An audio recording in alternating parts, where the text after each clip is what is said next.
मैं बड़ा हंसा और हंस करके मैंने कहा कि सुनने में तो अच्छा लग रहा है जी लेकिन मेरा अधिकार क्यों छीन रहे हैं आप? सो तब दूसरे जो टीचर थे उन्होंने बताया कि ये वेद के पापा हैं। तो ये ऐसे ऐसे शब्द सुनने का क्या आपका भी मन करता है? सो आप भी ऐसे अच्छे शब्द सुन सकते हैं। मैंने अपना बहुत अच्छा कर लिया, हेल्थ वाइज में अच्छा हो गया, लेकिन मैं ये चाहता था कि बच्चे भी अच्छे हैं, आज अच्छे हैं, ये हमेशा अच्छे रहें। लेकिन मैं यदि ये सिस्टम को एज ए कंज्यूमर लेता रहूंगा और मैं अपना काम करता रहूंगा अपनी अपनी जगह पर, तो हो सकता है कुछ दिन बाद मेरे मन में आए कि यार ठीक है, अब तो मैं ठीक हूं, अब मैं नहीं कर रहा। तो धीरे धीरे करके क्या होगा कि मैं इधर से मुड़ता चला जाऊंगा और मेरा स्वास्थ्य धीरे धीरे फिर गड़बड़ाएगा, क्योंकि वो चीज नहीं मिलेगी, अच्छी चीजें नहीं मिलेगी। यानी आपको बहुत ठंड लग रही थी और रजाई आपने ओढ़ी और रजाई आपको कोई खींच ले गया या आपने दूर फेंक दी, थोड़ी देर बाद फिर ठंड लगी और आपके पास नहीं है तो आप ठंडेंगे। सो इसी तरह से जब न्यूट्रिशन छूटेगा तो बॉडी फिर से जवाब देने लगेगी। मैंने सोचा क्यों न मैं इसका पार्ट बनूं, और मैं पार्ट बनूंगा, हमेशा हेल्थी रहूंगा, तो मेरे बच्चे और मेरे परिवार के लोग अपने आप मेरे को देख करके और जो चीज में हम रम जाएंगे, उस जो हम उसमें रहने लगेंगे, उस सिस्टम के हो जाएंगे, तो जरूर उन चीजों को हम यूज करेंगे। मैंने अपनी लाइफ को कैसे भी करके एक्यूप्रेशर से, होम्योपैथी से, किसी भी तरह से यहां तक ले आया। लेकिन मैंने समाज में इस बीच में ये देखा था कि बच्चे लोग आजकल पेरेंट्स के व्यापार को या पेरेंट की जॉब को कॉपी नहीं करते हैं। मैं अपनी बात बता रहा हूं, मैंने जो देखा है समाज में, जो इंजीनियर हैं उनके बच्चे डॉक्टर बन रहे हैं, जिनके हॉस्पिटल खुले हुए हैं उनके बच्चे इंजीनियर बन रहे हैं। मेरे तमाम परिचित ऐसे लोग हैं जिनके बड़े बड़े एम्पायर बिजनेस के हैं, वो बच्चे जॉब में जा रहे हैं उनके। कैसा, अब वो पापा आपका वो ये वाला हमारा हम नहीं कर पाएंगे। मैंने सोचा कि मैंने तो जो कुछ कर लिया, लेकिन मेरे बच्चे मेरे इस काम को कॉपी नहीं करेंगे और शायद जॉब का पता नहीं कैसा रहेगा। रहेगा तो हम सब अलग अलग रहेंगे। मेरे दिल की इच्छा थी कि हम सब एक रहें, शाम का खाना किसी एक टाइम का खाना परिवार में बैठ के खाया जाए, ये अच्छा होता है, शुभ माना जाता है। सो ये कब हो सकता है? मैं अपने कुछ सीनियर्स को, अपने लीडर्स को, अपने कोच को, अपने मेंटोर को उनको देख रहा था। सो मैंने कहा क्यों न मैं इसमें कोच बन जाऊं, और कोच बन करके जब मेरी चीजें बदलेंगी तो मेरे बच्चे ऑटोमेटिक मेरी तरफ मेरी कॉपी करने की प्रयास करेंगे, क्योंकि अच्छा खाएंगे तो विचार अच्छे होने लगेंगे। सो क्यों हर आदमी डरा हुआ बैठा है? किस वजह से? कि मेरे बच्चे कॉपी करेंगे या नहीं करेंगे। क्योंकि मैं इस वजह से था क्योंकि मेरा बैकग्राउंड अच्छा नहीं था। मैं गांव से था और गांव में भी हम बहुत गरीब थे। कहने में उस समय शर्म लगती थी, इसलिए उतनी जोर से नहीं बोलते थे। लेकिन आज वो हकीकत समझ में आती है कि हाँ, हकीकत में हम गरीब थे, क्योंकि जो मकान इसमें जो दिखाया गया है इस पर प्लास्टर नहीं है और ये बहुत पुराना है। ऊपर भी इसमें वेंटिलेटर नहीं है।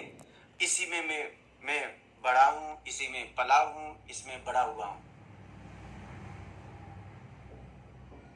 लेकिन थैंक यू माताजी पिताजी के लिए कि उन्होंने कैसे हमें पाला इन परिस्थितियों में भी और हमको पढ़ाया बड़ा किया। इस बात का एहसास तब होता है जब स्वयं बाप बनता है। छप्पर पड़ा हुआ है, बाउंड्री वॉल भी नहीं है घर में, कोई भी जानवर गांव में आ जा सकता है, इसमें कोई भी। लेकिन मैं पढ़ गया तो शादी इसी घर में हुई, और शादी हुई। पढ़ने के बाद मैंने एक प्राइवेट स्कूल तो एडेड था, लेकिन जिस स्कूल से मैंने हाई स्कूल किया था उसी स्कूल में मैंने फिर एडोक पर मैं टीचर हो गया।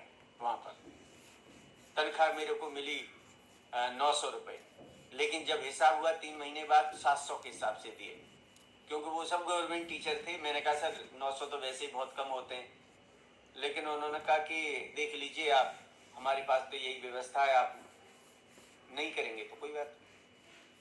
क्योंकि मेरे पास तो 700 भी फिर मेरे को चाहिए थे, कुछ भी नहीं था, तो मैंने हाँ बोल दिया। और मैंने यहाँ पर 5 साल इस स्कूल में मैंने टीचिंग की। लेकिन मेरे एक रिश्तेदार हैं, मेरी वाइफ की बड़ी सिस्टर के हस्बैंड, उन्होंने बोला कि तुम यहाँ रहोगे, हो सकता है तुम एजुकेटेड हो, आपकी जॉब लग जाए, लेकिन आप बड़ा नहीं कर पाएंगे, आप इसको छोड़ दीजिए। और मैं छोड़ करके 400 रुपये महीने का किराया, कमरे का किराया दे करके अपने हेडक्वार्टर अलीगढ़ पर आया, जो मेरे यहाँ से लगभग 55 किलोमीटर दूर है। और यहाँ आके रहने लगा। यहाँ पर कोचिंग सेंटर खोला, और कोचिंग सेंटर में छोटे छोटे बच्चों को LKG से लेकर के मैंने हाई स्कूल इंटर तक के बच्चों को पढ़ाना शुरू किया। साथ में एक्यूप्रेशर की चिकित्सा शुरू की। और ऐसा करते करते हमारा बेटा पैदा हो गया यहाँ बड़ा। और वो सब मेरे पास फिर वो जगह भी नहीं थी, और वो स्थान भी इतना अच्छा नहीं था, लेकिन फिर भी ये तख्त और कुर्सी किसी और की है, उन्हीं की मकान की, यहाँ पर मैंने ये शुरू किया। और इतनी मेहनत करके रात और दिन, क्योंकि मेरे पास पैसा नहीं था, सो मैंने ये एक्यूप्रेशर हेल्थ सेंटर नाम का एक प्लाट खरीदा। यहाँ पर एक मैंने शॉप बनाई, अपनी घर बनाया। लेकिन इसके लिए, क्योंकि मेरे पास कुछ भी नहीं था, सो रात और दिन एक ही चीज़ थी, मेरा शरीर, मेहनत। मैंने बहुत मेहनत की, और मेहनत के करते हुए शरीर में सारे विकार पैदा हो गए, मोटापा आ गया, बीमार होने लगे, सब कुछ। हम दोनों बहुत परेशान। इसी बीच में मेरे को जनवरी 2016, मैंने 10 जनवरी 2016 को पहला सेक दिया, और 20 जनवरी 2016 से कंटिन्यू किया। 24 जनवरी को अचानक एक दिल्ली के अंदर एक STS थी, ईरोज होटल में, जहाँ पर मुझे जाने का अवसर मिला। और वहाँ से, जैसे आज आप वर्चुअल देख रहे हैं यहाँ पर, वहाँ पर भी 1500 से ज़्यादा लोग थे। और फिर उस मीटिंग को मैंने ज्वाइन किया।